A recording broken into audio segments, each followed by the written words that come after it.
What's the meaning of axel?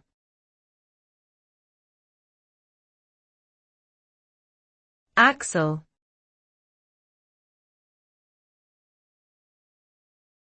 Axel.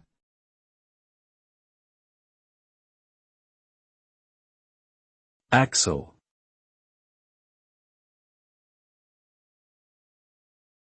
Axel.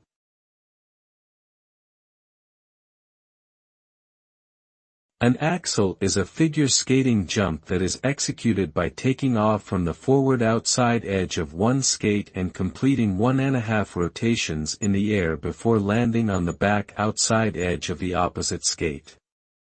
The jump was named after Norwegian skater Axel Paulsen, who first performed it in 1882.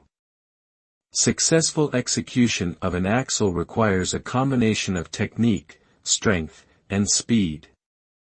The axel is considered to be one of the most challenging and rewarding jumps in figure skating, and is often included in competitive programs at all levels of the sport.